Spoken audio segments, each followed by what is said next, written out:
chat. We do have one more webinar that is coming up later in March on retention. So look for that. Retention and engagement of digital customers. We'll have that posted here soon. And then our executive team just came back from a planning session in Las Vegas. We're really excited about this year's conference, which will start in the late afternoon of June 20th and go through the 22nd at Caesars in Las Vegas. So mark your calendars and we'd love to see you there. With that, I want to start by thanking our sponsors. We couldn't do webinars and the work that we do here in ADMA and CNPA without our sponsors. So let me start by turning this over to Evan Misak. Evan is the president of Inca Solutions. Inca is a data management company that delivers integrative options for predictive analytics and database technology. That's a mouthful of some really smart stuff. So Evan, let me turn it over to you.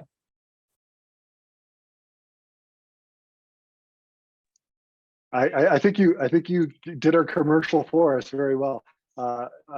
Inca is so thrilled to be a part of this organization, and we're really grateful for all the good work you do. We have a lot of experience managing data privacy. We also have a lot of experience helping customers with the California auto renew law.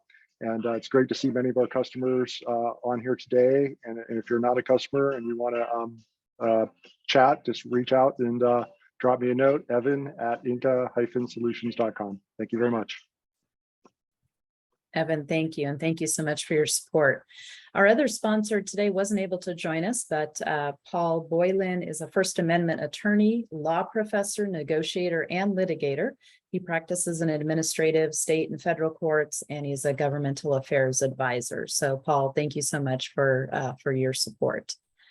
With that, then, I would like to introduce a colleague of mine here at McClatchy, Carson Wingler, who is the Director of Data Privacy at McClatchy, and he is going to be the moderator of today's session. So Carson, welcome. Thank you so much. I'll turn it over to you. Thanks, Maria. To our first speaker to go over kind of the federal legislation map is Danielle Coffey, who is the Executive Vice President and General Counsel for the News Media Alliance, which represents 2,000 news media outlets worldwide. Danielle leads the organization's advocacy and strategy while focusing on a digital future for news, which includes building a more favorable legislative and regulatory environment for the digital distribution of news content. Her government affairs and policy advocacy is driven by news publishers' core mission of a flourishing, free, and independent press. With that, I will turn it over to Danielle. Before you close out your screen, and I'm going to put mine up, I'm so happy that Maria has more tabs than I do open on my. That just made me feel so good. Let me share a screen and I'll do mine's just the PowerPoint. I put it together with and added new information. Actually, I literally just got out of a call with the privacy committees in the federal space. My name is Danielle Coffey. Just like, thank you very much, Carson, for that introduction, and also just for inviting me here, because I think these are really important issues that are taking place, not just in California, where I know you guys reside, but then also just the country. And what is it now? 13 new state legislation, pieces of legislation popping up. And the conversation I was just having was about, here, let me do slideshow, was about federal privacy proposal legislation. And we were talking about where they're headed to do something preemptively. So I'll discuss that in a minute. Let me just tell you a little bit about where we come from when we have conversations with folks, like I just did, because I mean it when I say that as a News Media Alliance, we represent news publications and magazines, did quality journalism.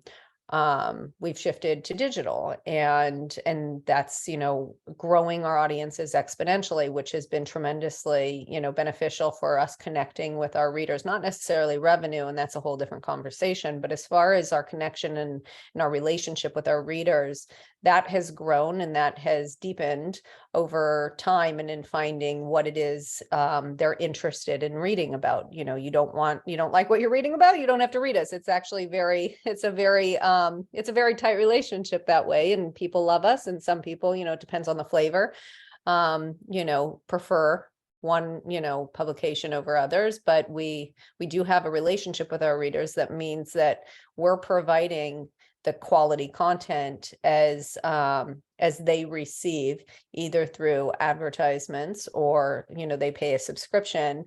It's an exchange of value. So when it comes to advertising and the use of our readers' data, there's a quid pro quo relationship where the advertising is being served so that they can digest this valuable content that takes a tremendous amount of resources, financial and otherwise, to create and to report on. So we continue to have our relationship, and that makes us very closely aligned, I think, with legislators who are who have similar interest of making sure that consumers' personal data is used responsibly. We are in it again, people can choose to read us or not. We are not going to use their data irresponsibly, because then they'll just choose not to read us. We also have rich, because of that intimate relationship I talked about, we have rich information on what their interests are, behavioral and otherwise, that they're interested in, so that when we serve advertising, so there's actually a tremendous opportunity in the advertising space for us, the more that we adhere to principles and policies that protect the consumer's data, because we have that rich experience, we can serve the advertising that relies on what they're consuming and not just where we're tracking them around the web. So I think that we're uniquely situated to offer that responsible experience to our readers. And that's why we are a credible reference for legislators, whether it be in California, around the country, or federally. In the federal space, what I just alluded to before, we have so many pieces of legislation around our country. California is where we have spent the most time, just because it has the most progressive, aggressive, however you want to put it, strict set of privacy regulations. Alistair McTaggart did a great job of putting the referendum, and then CCPA, and now CPRA is coming, and we have regulations coming around that. We adhere to those rules and regulations and have weighed in heavily, but as they pop up, as legislation pops up around the country in various states, we also have multi-property publications that have a different publication in, you know, every state. And that becomes, from a practical standpoint, that becomes I hate to say it, but a compliance burden, because in essence, we have to figure out where people are being served, what rules apply, so on and so forth. And what we say to federal lawmakers is that wherever you set the bar, preemption benefits our industry, where we would like to comply with one law of the land, just because a compliance burden does exist. And our job is, you know, our publication's mission is not advertise, it's not using personal data. Our publication's interest is creating and disseminating, producing quality journalism. And so to the extent that they could heed that interest that we have in a preemptive piece of legislation at the federal level, we are very vocal about that.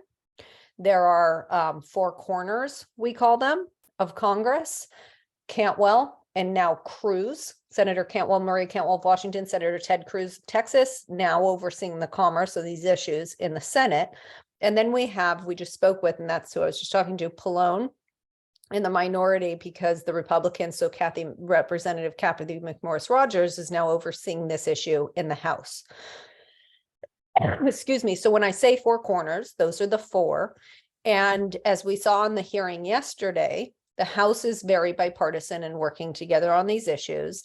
They do incorporate preemption in the ADPPA is the name of their federal bill.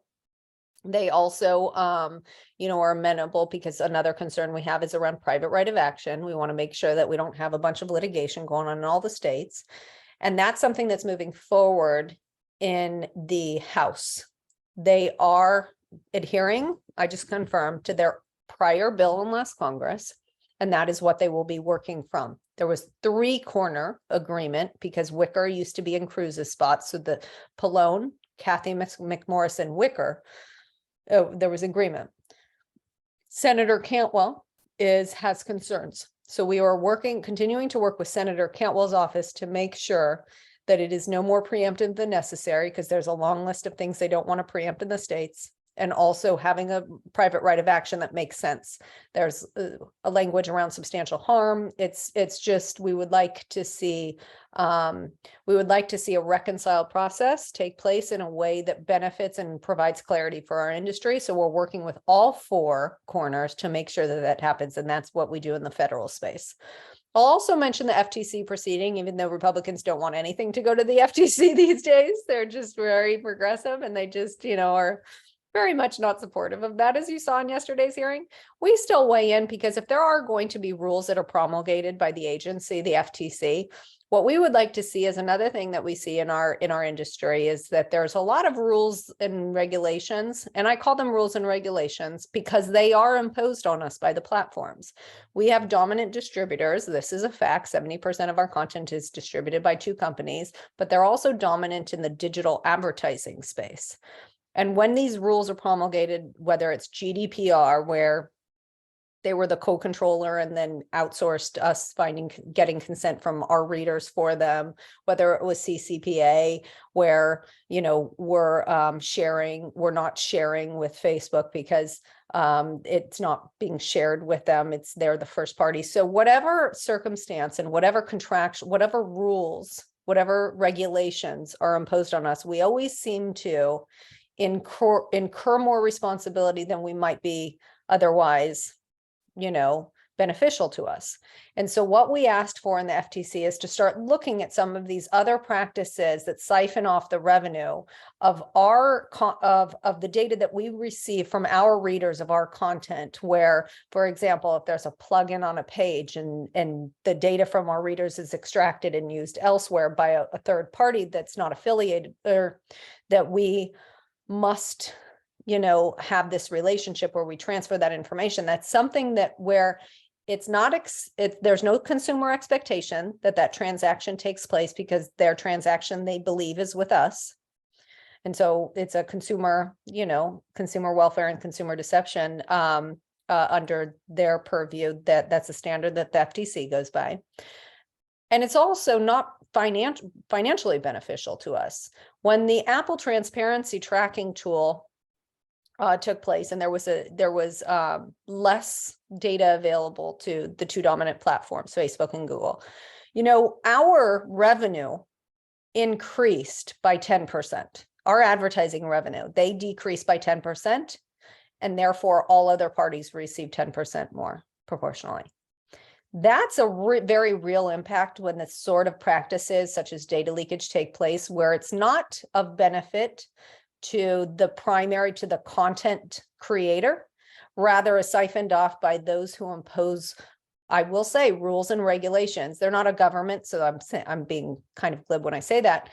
Rules and regulations on us that don't benefit us. And that's something that we're always flagging for lawmakers, that when we are in the disadvantaged side of a transaction of not a level playing field with a partner who distributes our content and uses our data, that's something we flag for lawmakers, because of whose benefit is the data being given and who is actually using it is something they need to look into more. So we do flag that for lawmakers in the federal space. In the state, I'll just go over, I'm sorry, not the state, but another issue is the kids' privacy law. And I only mention it because it's become such a prevalent issue. In California, they passed the age-appropriate design bill that essentially made you have to do an analysis, an assessment, a risk assessment to determine before offering any online product, service, or feature. And that's what's important: product, service, or feature likely to be accessed. Likely to be accessed is a very loaded term by individuals under the age of 18. So let's take the first part of it. The risk assessment before offering any online product, service, or feature. So the risk assessment is quite an undertaking for our companies, because to do a risk assessment is again a compliance burden that is not something that we would normally undertake, especially if it's an article and you're doing you're disseminating your news as you would, and then one has to do with Justin Bieber. And now if it's got to do with Justin Bieber, am I supposed to therefore do a risk analysis for all of my content across the board because it's quote unquote likely to be accessed? And then does that implicate speech? And which is why I say that there's a First Amendment case pending, not by us, but by another, because are you saying that the content, because it's likely to be accessed and because this one article about Justin Bieber is likely to be accessed by children, therefore makes me liable to have to comply with this very onerous set of requirements to do this risk assessment for children? And so did we overshoot is the question. And while we, again, with all of these privacy laws, completely agree with the premise, especially when it comes to kids' privacy, are we crafting it in a way that it has unintended consequences that we need to think about? Again, we're not the ones filing the suit. We're not, we're not active in that case, but we were flagging these content and speech implications early on. And we're very much following it, making sure that in the additional states, I think there's 4 or 5 that have now popped up, are taking place, that this is thought about as they write these laws.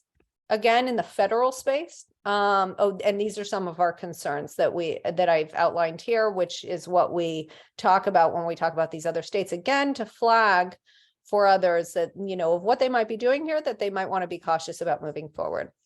From the federal space, it's there's a piece of legislation called COSA. COSA. There's COSA and COPPA. I always get the pronunciation wrong on each. COSA, Kids Online Safety Act, and it basically does the same like the age appropriate design bill, but at the federal level. And one of the things, and that's going to be moving soon, and actually hot off the presses, Senator Cruz is looking at it, because if he does it, like I said, the 4 corners. So in the Senate, if Senator Cruz moves forward with a bill with Cantwell, just like the comprehensive bill that we were talking about in the House, that would give more legs to movement of a bill that has both the chairwoman and the ranking member Cruz support. So as that moves forward, we just need to take a look and make sure that doesn't, again, unintended consequences hurt our industry in a way that they may not have thought about in advance. And we're taking a look at the definition to make sure that while this sweeping, they want to sweep in social media and who this is really targeted at, we want to make sure it's shaped in a way that doesn't have an unintended consequence by sweeping in news quality journalism. That's not something that's intended. Again, the speech issue. And so we're working with the staff on the committees to make sure that it goes in the right direction. And Senator Cantwell and Cruz are actually very supportive of our industry. So we're a credible reference for them, and we're a, friendly fire when we work with them. That's at the federal level on kids' privacy. There's also a lot going on comprehensive privacy at the federal level. I told you a little bit about it on the House side.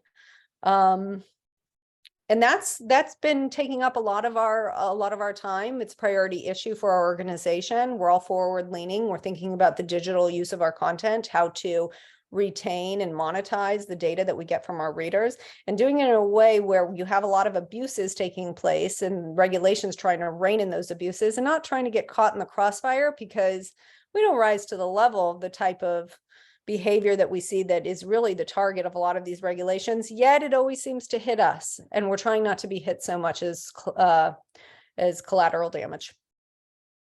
And I'm happy to answer any questions, but I think Carson, we're going to have the other panelists speak first, so I'll give the mic back to you. Thank you very much.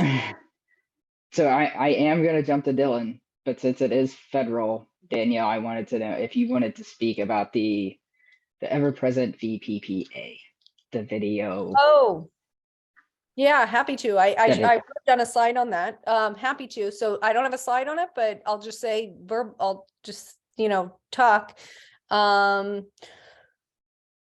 has been a nightmare for our companies across the country for years now. because it has it's such a dream for trial attorneys because of the damages that it can sue for every violation. Fortunately, there's a statute of limitations in place in Michigan with a recent statute of limitations, which is Michigan's version of the PPA, is much broader.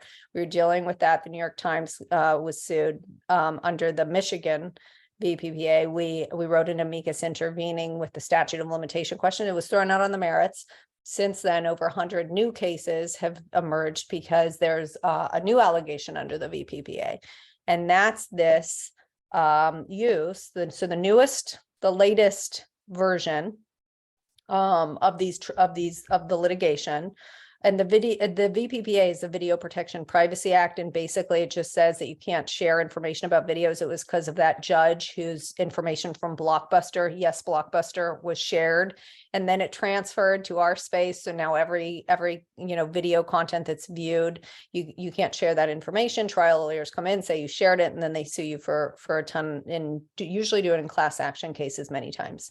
There's 100 cases pending right now because of this new development. So folks should be aware of it. On your web pages, on your content, you may on the browser or the web page will have a Facebook metapixel that collects the information of what the video that was viewed, by whom, it matches it to the user, so you actually know who it is, and then it shares it and uses it to create revenue elsewhere. That pixel is on our page for various reasons. We actually, use it to a certain extent, but also, again, this relationship with the dominant platforms, being able to, do we just want to say, don't use it, take a hike? In some cases, vendors just automatically put it on your page. So there's this dynamic that exists there as well. And of course, there's another example. I don't mean to pick on Facebook, but in this case, we incur the liability for their use of our readers' data, because it's passed along through this metapixel, and then the trial lawyers see that the video viewers' information was shared and it was passed along. One of the things that our company should know right now, you can't stop the former litigation. Some of those are being settled or are still litigated, but going forward, you should you should talk with, and I can put you in touch, you should talk with other publications who are being very smart about this. There are ways that through technology, you can restrict the amount and type of data that is shared through this metapixel that can limit your liability and maybe even get you under that liability line, so that you're not violating the VPPA in a way using technology. Share only so much. Share only it's a HTML version versus a Java version, or you only share a certain type. I have it in my notes, but there's a few ways that you can do it in using technology to restrict the information that can be shared, and then doesn't make the publication who happens to have that pixel on their site liable. So the VPPA has been very problematic from a legal point of view. We file amicus and are helping our companies in that respect. But I think going forward is where folks should be looking at, because you don't want to be sued in the future. That's a very cursory of VPPA, Carson. It seems to be the hottest, almost felt like out of nowhere, since it came from Blockbuster, and I believe it was 1988 is the original VPPA law. Judge Bjork, yeah, that was crazy. Yes. So next we will go to Daniel Hoffman. He is the Executive Director for California and the Southwest for TechNet. Dylan coordinates government affairs in the region on behalf of TechNet's member companies in the technology and innovation economy, focusing primarily on data privacy, cybersecurity, and internet platforms. Thanks, Carson. Great to be here. As Carson mentioned, I cover a small region here for TechNet. I'm mostly focused on government relations, but we'll talk a little bit about what's going on, current status of the CPRA, the regulations, maybe a couple of tips on how and things to be paying attention to as you're designing your compliance, and then also looking ahead a little bit as far as what additional regulations will be coming down. And I can touch on the age appropriate design code as well, because that was obviously a very big deal here in California. So California is the main focus for me. I'm based here in Sacramento. But just to really quickly tell you a little bit about who TechNet is and who we are. We're a trade association for technology and innovation companies. We represent over 100 companies in this space, many brand names and companies you'll recognize, and then a lot that you probably won't. So we have a very diverse membership. We cover everything from online platforms, marketplaces, autonomous vehicles, device manufacturers, and kind of everything in between. And I think the through line for all of those members is data privacy. It's the issue that brings people and companies in particular to TechNet. So it's one of our trademark issues, and it's something that we follow very closely. And as California is a leader, it makes a lot of sense for us to be heavily involved here in the state. So kind of where we stand today, the CPR regulations are in the process of being finalized. They've been filed with the Office of Administrative Law, which is closer to a formality, and we expect those to be finalized in the next couple of months. And I say couple of months only because we're not entirely sure when they'll be finalized. The agency initially said they will be finalized by April 1st, but they did not state publicly that they filed for expedited review, which would mean that they could go into effect as soon as OAL approves them. And so, that is just a little bit of a highlight into the relationship and the process that we've had going through these regulations. So when the voters approved the CPRA in 2020, the idea was that regulations would be finalized July 1st, 2022. That would then provide 6 months for companies and covered entities to design their compliance processes for a January 1st, 2023 effective date, with July 1st, 2023 being the enforcement date. The agency has clearly blown past all of those deadlines. It's been a very opaque process for anybody who has followed it or has weighed in. It's been very difficult to have a discussion or a dialogue with the board, the California Privacy Protection Agency board, and to feel like our concerns are being raised. I think we share a lot of similar concerns, at least our members do, to those in the News Media Alliance and companies like yours, where it's less about the rules that and the rights that are afforded to consumers and how do we actually operationalize them and what sorts of burdens are being placed on companies, and do they make sense? And a lot of the things that we highlighted, we submitted several rounds of comments. Some of the things that we highlighted were this does very little to provide consumers additional information or protect their privacy, but it's really costly, really expensive, and requires these steps for businesses. And so we tried our best to highlight those. For the most part, the regulations are what they are.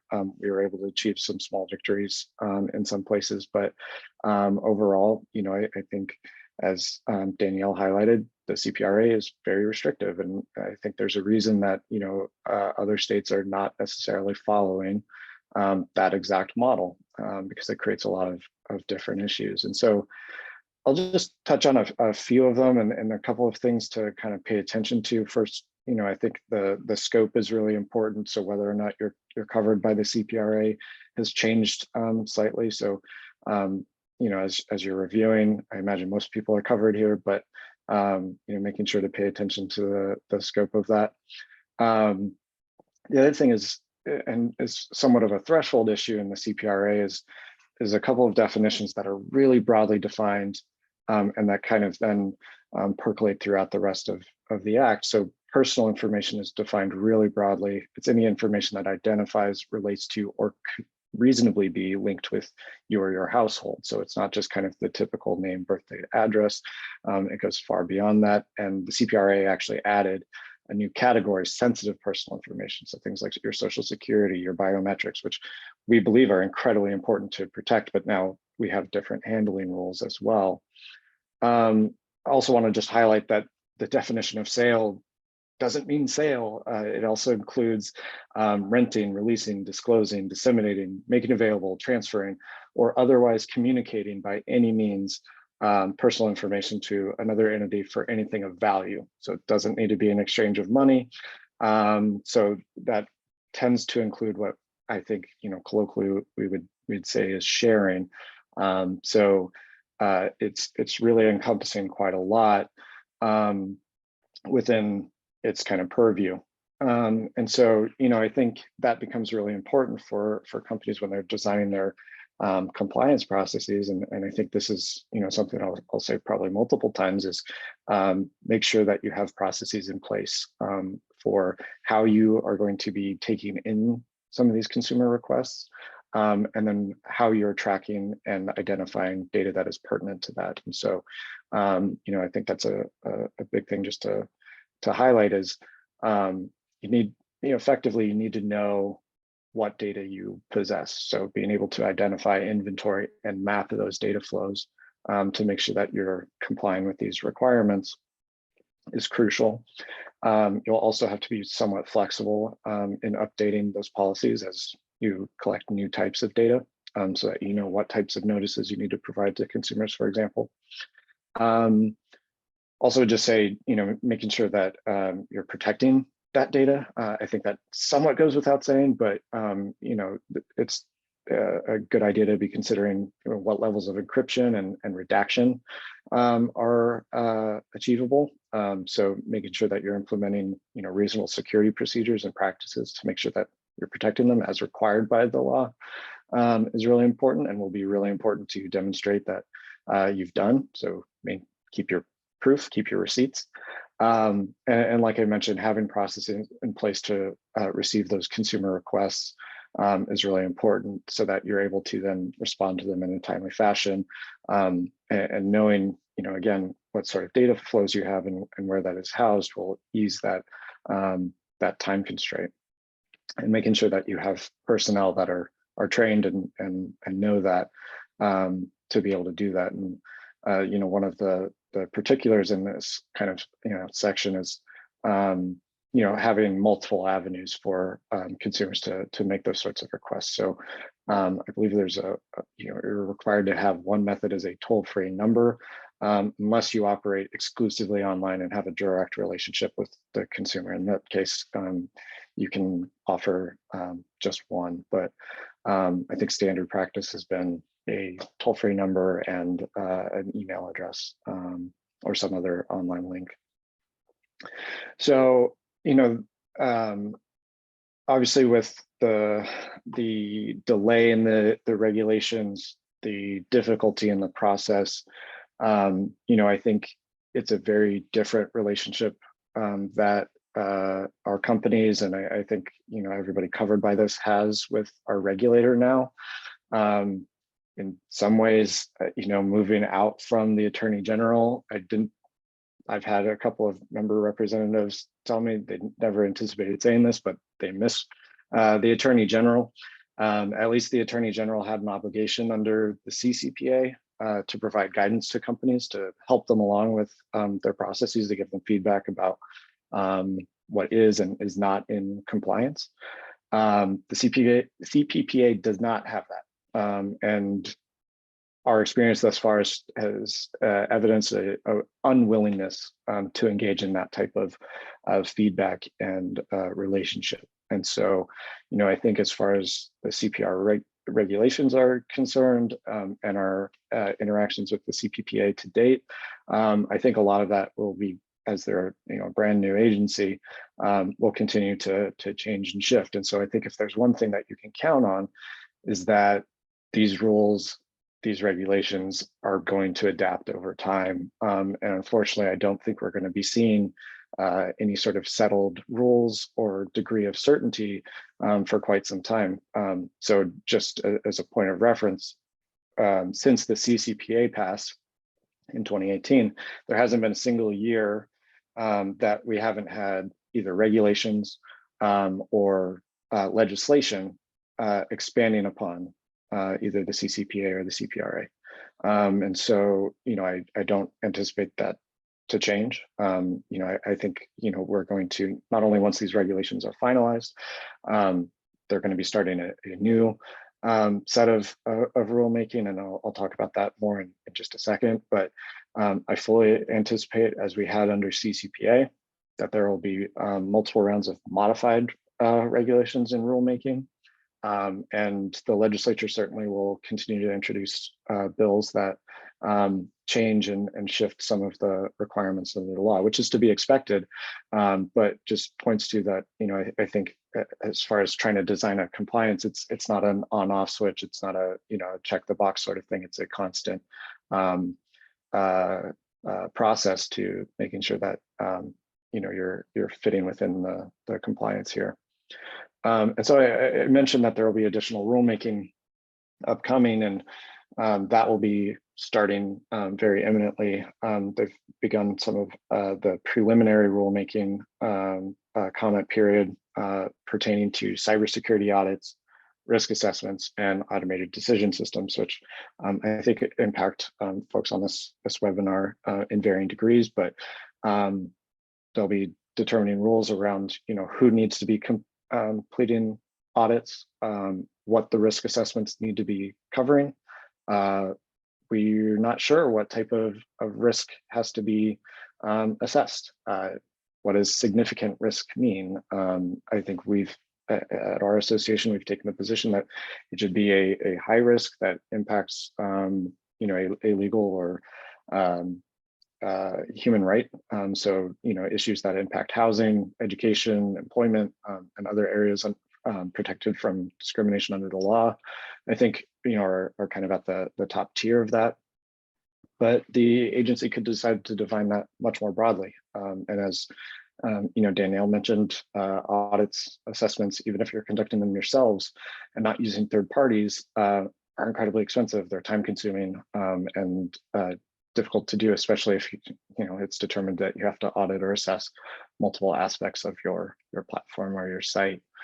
The other thing is, the automated decision system regulations. From what we've seen, depending on how they define it, they could be including everything from automated calculations, spreadsheets, to the most sophisticated artificial intelligence, depending on how they define what they mean by automated decision system. And so a lot of that undergirds all of our companies, and I imagine many of yours. And so what sorts of parameters are they putting around those? What sorts of rules are they making as far as, particularly as it relates to profiling? So if your platforms make any sorts of recommendations based on maybe a user's previous interactions with either stories or news, that could be impacted. And how you're collecting that information, what types of opt-outs are provided. So are we going to be required to provide consumers to opt out of any automated system? There's a lot of really low risk systems and zero risk systems that just allow companies and platforms to operate effectively. And if consumers are allowed to opt out of those, arguably they would start to really impact business operations. And so we're going to be following that very quickly, or closely rather, in due time. Hey, Dylan, can we need to jump over and open up for Q&A. Absolutely. So this is the point where everybody gets to ask the questions for Dylan and Danielle. Only hard questions. Really, really stump us. So I think one of the questions that, you both talked about, the risk assessment from the federal level, that's also within the CPRA, cybersecurity stuff. I think the other thing Dylan, that's good to mention about the CPRA is you use the right to cure with the CPRA that you had with the CCPA. It's good for businesses to know that. It definitely puts things a little higher in the priority list when you don't have that there. but Daniel, I go back to the VPA, and I don't, it's not just about the VPPA, but it's about the consent and the various. So with the VPPA, you have to get consent at the time of the viewing. So you have the consent that has to be done at that point. You have the consent that has to be done with tracking. You have to now provide the opt-out for the targeted advertising and the behavioral advertising. And CPRA is adding in special categorization. And all of this, there's the user experience that we as companies need to think about in making our websites not only, you know, the information and providing the journalism that, you know, our consumers want and need, but also making it functional so that they do come back. Is that, I guess when I'm the guy that's sitting here and trying to talk with the technical, I'm saying there's got to be another consent added because somebody watched the video, and I'm like, well, how do you capture that? And then you have to provide opt out at any time. Like, well, how am I going to do that? You know, how to operationalize a lot of this is mind-boggling. And also, you know, in the real world, I remember when we were CCPA was about to go into effect. When was it? 2019? It was before COVID, so 2019. January 2020. Anyways, it was about to go into effect. It was around Christmas time. And I remember January 1st, it was going to go live. And we all thought that, like there was going to be, I mean, I don't know what Dylan experienced, his companies, because maybe they did, but with our companies, we thought that there was going to be droves of people requesting, opting out, things like that. And actually, that's not necessarily what we saw happening. I also think that our companies, our publishers, we overcompensate. We tend to overcompensate and go too far in compliance. And so the consent that was the pop-up, and remember the, what was it called? The button that we provided. I think we called it a button. Yeah. And there was a lot of discussion about what the button would look like and so on and so forth, because of what you're talking about in the consumer experience and what would they see as inconspicuous and this and that. You know, the other, like you said, the same consumer experience with VPPA, because one of the ways that you could get around it would be potentially to do a toggle on, toggle off. And that would, again, you always ask the question of how would that impact the consumer experience? And if people are going to be having to click something or go into their settings, and then is it on default or do they have to change it? So on and so forth. The consent issue is a very real one when it comes to the seamless experience. Because, and also what behavior comes from that experience. If you have it on default, obviously the behavior is that people just leave it on default and then you use it. We saw that with the Twitter embed issue. I'm sorry, the Instagram embed issue. Twitter was looking at it afterwards because to use this photo, if I can reuse it, it's toggled off unless you toggle it on.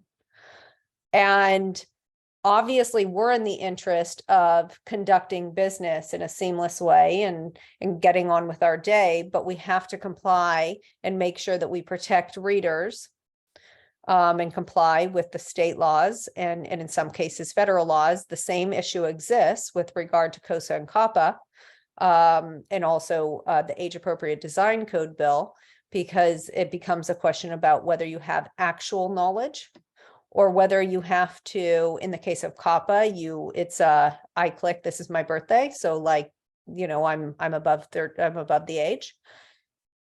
And that consumer experience is absolutely affected. We tend to, you know, to criticize ourselves, go too far in making sure we're compliant. And we're sometimes in many cases already doing that before the law comes into effect, because we just do that with our readers. Does that hurt us from a revenue standpoint? I'm sure it does to a certain extent. I'm absolutely sure it does. So finding a way to, it's a balance, finding a way to protect readers and their data and generate revenue are sometimes conflicting, but in a way that hopefully we can find that balance at some point. That's, again, making another plug, federal preemption, finding a way to do it across the board in one way that everybody can agree to, that does meet that bar for consumers and also lets us still invest in journalists that are creating the content that the readers even get to view. It's a balancing act, but a very real one, Carson, as you know from your own experience. So across everyone that's joined here today, so what would be some of the worries or concerns that you guys have? Whether in offers or in,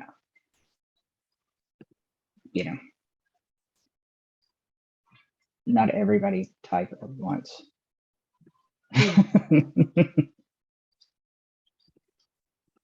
Carol, maybe we should have done jumping jacks. Well, I'll just kind of quickly touch on, something that Danielle kind of mentioned, and just, double tap on it is, I think that's why, our association, we operate on a 50 state level. We're also active at the federal level, why we've been arguing for preemption. Because I in my region of 6 states, I've been working on several different comprehensive data privacy laws, and they're not all the same.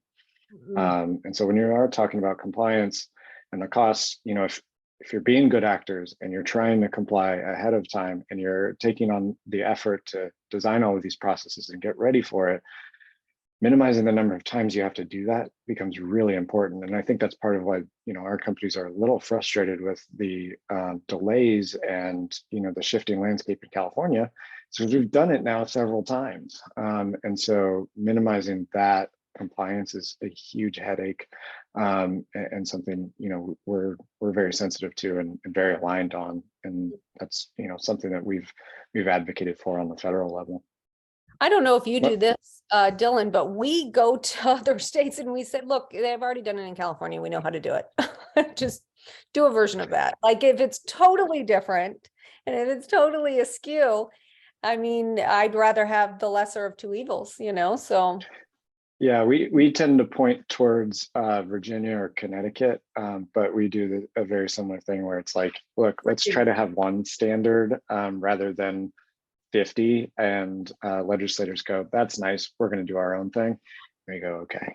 I agree. Connecticut and Virginia are very favorable to us as well. But when it's as out there as, let's say, New York, and you're only going to get them to go so far, it's like, well, at least let's come into the world of what would be amenable. It becomes it's a discussion of the possible. Yeah. Right. So speaking of across different state lines, how should companies with only a local geography best keep up with laws across the states? Digital subscriptions have been a game changer across state lines. With everything being online, someone that subscribes to the Sacramento Bee doesn't necessarily have to reside in Sacramento anymore.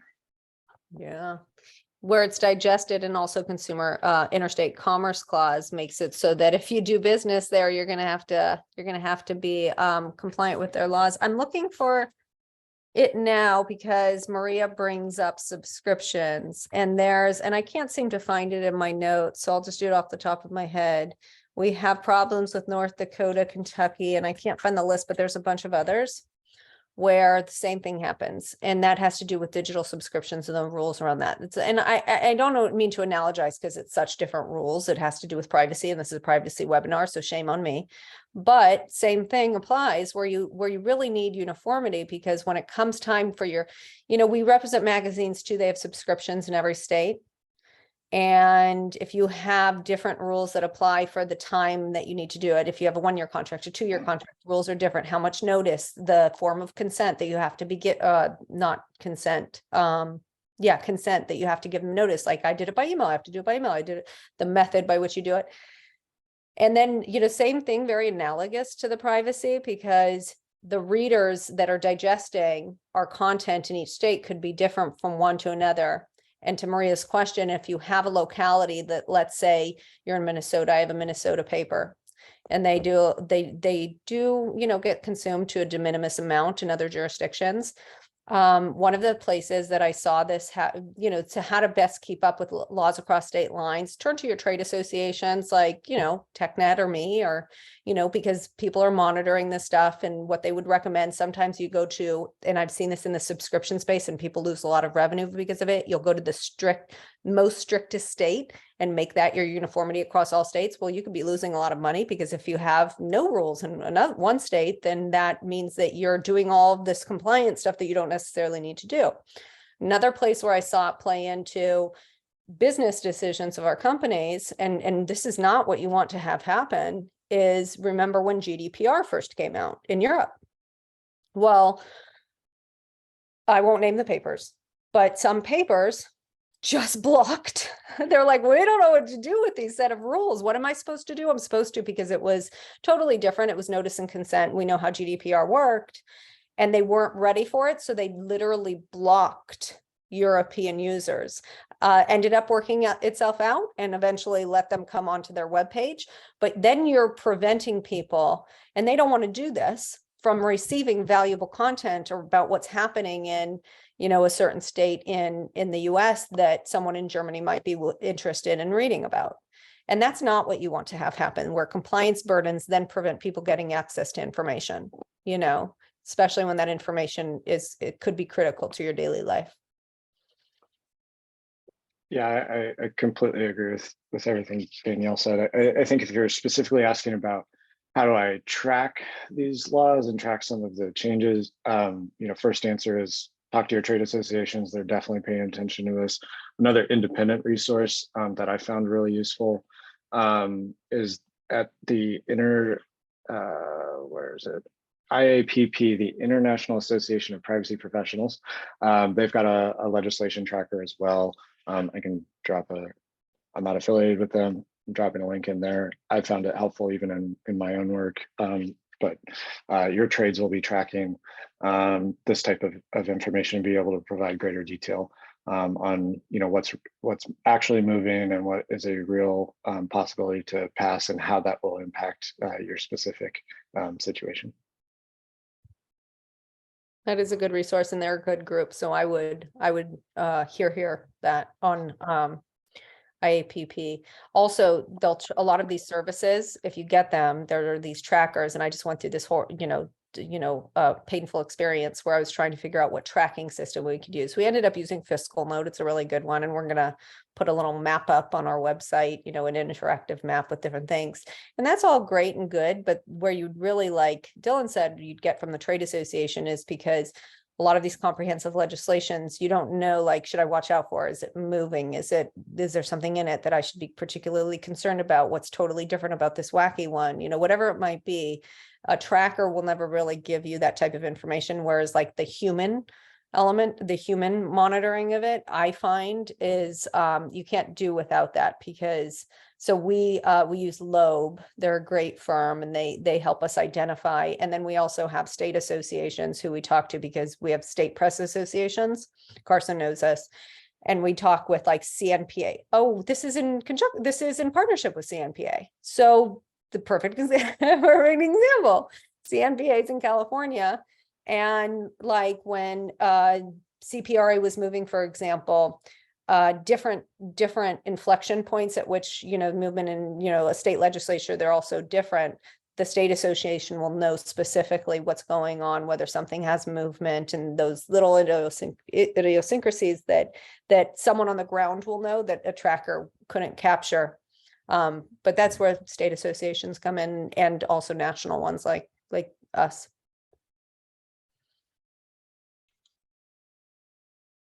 Good question.